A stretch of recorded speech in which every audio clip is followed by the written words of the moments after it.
दुनिया के विभिन्न देश भी बीजेपी की सरकार की वापसी को लेकर पूरी तरह आश्वस्त है।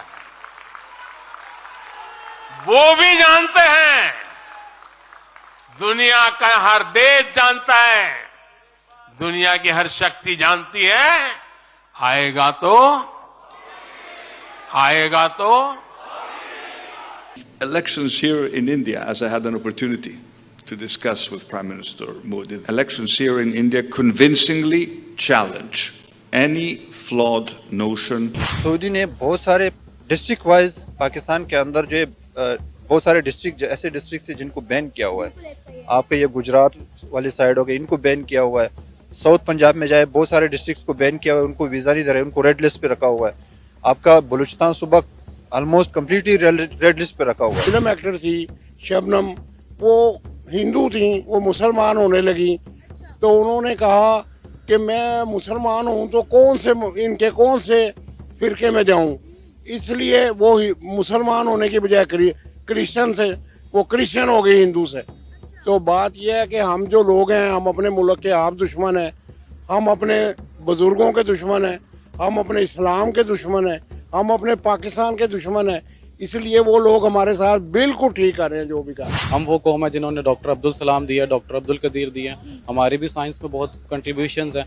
अगर दूसरे एंड पे अगर आप इंडिया की बात करती हैं तो वहाँ पे जाके वो स्पेस टेक्नोलॉजी में बात कर रहे हैं या फार्मास्यूटिकल में बात कर रहे हैं, तो मुझे लगता है कि उनको अपनी हालत पे खुद सोचना चाहिए कि वो यूरोप से उठ के इंडिया आके उन्हें टेक्नोलॉजी लेनी पड़ रही है। वहाँ के अवाम है वो बहुत आगे निकल चुके हैं, उनके पास स्किल्स है, वो आईटी में जो है वो टॉप कर रहे हैं इस वक्त वर्ल्ड को। तो इंडियन अवाम को हम खुद उनके साथ कंपेयर नहीं कर सकते। हमें अपने हमसाये मुल्क जो कि हम खुद को कहते हैं कि वो हमारे दुश्मन है, लेकिन हमें उनसे सबक। जय श्री राम दोस्तों, भारत और विश्व में आपका स्वागत है। ग्रीस के प्रधानमंत्री किरिकोस बुधवार सुबह राष्ट्रपति भवन पहुंचे। यहां प्रधानमंत्री नरेंद्र मोदी ने उनका औपचारिक स्वागत किया। इसके बाद दोनों लीडर्स के बीच बातचीत हुई। इस दौरान ग्रीस के पीएम ने कहा, प्रधानमंत्री मोदी में मुझे एक दूरदर्शी नेता और एक सच्चा मित्र दिखता है। भारत आना मेरे लिए सौभाग्य की बात है। बता दें कि किरिकोस ने कहा कि भारत मेरा दिल चुरा लिया है। वाकई भारत सुंदर और समृद्ध देश है। इस पर पाक की आंखें फटी की फटी रह गई है। पाक माथा पीट रहा है कि आज दुनिया की निगाहें भारत पर है और हमें कोई पूछता तक नहीं है। तो दोस्तों देखते हैं आज का शानदार वीडियो। मुझे सपोर्ट करने के लिए मेरे चैनल को लाइक, सब्सक्राइब और बुरे हालात है पाकिस्तान के, मैं समझ सकती हूँ। नहीं है, बहुत ही ज्यादा बुरा है। ये किस चीज का कानून है मुझे आप बताएं। इतना तंग है आप? मैं तो सोच रहा मैं खुद खुशी कर लूं। क्या बात कर रहे हैं आप?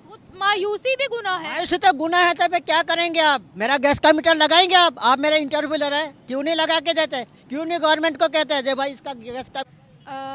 फ्रीडम तो आई थिंक नहीं है, बट अगेन वो हमारे पास भी फ्रीडम नहीं है। अगर आप रिलीजियस और कल्चरल हार्मनी की बात करते हैं तो हमारे भी जो क्रिश्चियन कम्युनिटी है उनको आपको देख लें कि how many times do you see them employed at some good positions. हमारे पास भी वो ये जेनिटर्स का काम कर रहे होते हैं, उन्हें there are quite many cases जिंदा जला दिए जाते हैं एक्सेट्रा। सो अगर रिलीजियस हार्मनी की बात है तो वो तो यहाँ पर भी नहीं है। कंट्री में मुझे लगता है कि बहुत ज़्यादा डेवलपमेंट किया है। पहले आप 2014 से पहले वाला भारत आप देख लें और आज का भारत आप देख लें तो बहुत ज़्यादा डिफरेंस आपको नज़र आ जाएगा। और आज आप पाकिस्तान को आज उठाकर देख लें और पिछले 15-20 साल पहले देख लें तो आपको कोई डिफरेंस नज़र नहीं आएगा। अच्छा, बिल्कुल। 2014 से पहले वाला भारत कैसा था?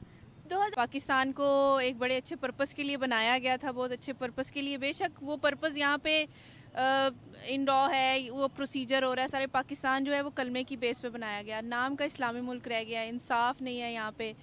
जो डेवलपमेंट है वो सबके सामने है, ज़ीरो डेवलपमेंट है। अब ये आपने पड़ोसी मुल्क की बात की, वहाँ पर सब अच्छी ब्रांड अमेज़ोन, फिर आईफोन ले लें या गूगल ले लें, सबके वहाँ पे हेड ऑफिसेज़ हैं, वहाँ पे फ्रेंचाइजीज़ हैं हर किस्म की। Freedom as we Muslims have over here in Pakistan, obviously उनके भी लॉज हैं जो मुस्लिम्स को ऑप्रेस करते हैं। वहाँ पर एक मुसलमान सदर तक रह चुका है। हमारे यहाँ पर कितनी माइनॉरिटीज़ में से हमने किसी को ऐसा ओहदा दिया है? किसी को भी नहीं। तो इससे हमें मैं हॉस्पिटल में गया, वहाँ पे क्या लिखा हुआ है? यहाँ पे इंसुलिन फ्री है। क्या लिखा हुआ है? इंसुलिन फ्री है। वहाँ पे जाओ, नहीं है जी, खत्म है जी, आज नहीं है जी, काल है, परसों आएगा जी, ID कार्ड का कॉपी जमा कराओ। क्या है हॉस्पिटल मुझे समझ आई कि पाकिस्तान में, मेरी बात सुने, हॉस्पिटलों में भी धोखाबाज, वहाँ भी छुरियाँ फेंकते हैं। क्या है जब लिख दिया गया गरीबों के लिए इलाज फ्री है, इंसुलिन दिया था, क्यों नहीं देते हो आप लोग? मैं वही कह रही हूँ, आज मुझे समझ आया कि जो रिपोर्ट्स हम देखा जाए तो गवर्नमेंट हॉस्पिटल्स की जो है बहुत बुरे हालात होते हैं। अगर आप कभी चले जाओ तो वहाँ पे अगर कोई एक माइनर सी चीज़ है, कोई इंजेक्शन वगैरह है ना, सिरिंज है, तो वो भी कहते हैं पेशेंट को कि आप खुद लेके आओ। मतलब इतनी बेसिक फैसिलिटीज़ जो है हॉस्पिटल्स में मौजूद नहीं है। ये अभी रिसेंटली मैं ट्विटर ही देख रही थी तो उसके ऊपर ये कोई तरक्की नहीं, मुझे तो लगता है कोई तरक्की नहीं। आप हमारा एजुकेशन सिस्टम उठाकर देख लें, आप हमारा कोई भी सेक्टर उठाकर देख लें, कोई तरक्की है ही नहीं। सबसे बड़ी बात तो वुमेन को राइट्स ही नहीं दिए जाते यहाँ पर प्रॉपरली, और माइनॉरिटीज़ को उसके राइट नहीं दिए जाते, हकूक़ ही नहीं दिए जाते।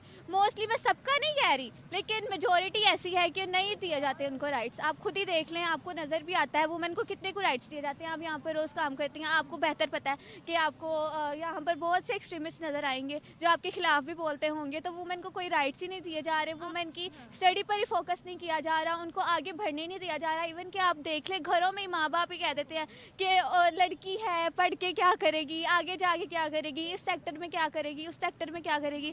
तो फिर जाहिर सी बात है फिर यही होगा। जिस उन्होंने हर शोबे पे काम किया है। उनकी ज़राअत ले लें, उनकी टेक्नोलॉजी ले लें, उनकी तालीम ले लें, उनका कानून ले लें, उन्होंने हर शोबे में एक्सपर्टीज़ को इंट्रोड्यूस करवाया है और फिर उनकी एक्सपर्टीज़ को इस्तेमाल करते हुए उसको अप्लाई किया है मुल्क के अंदर।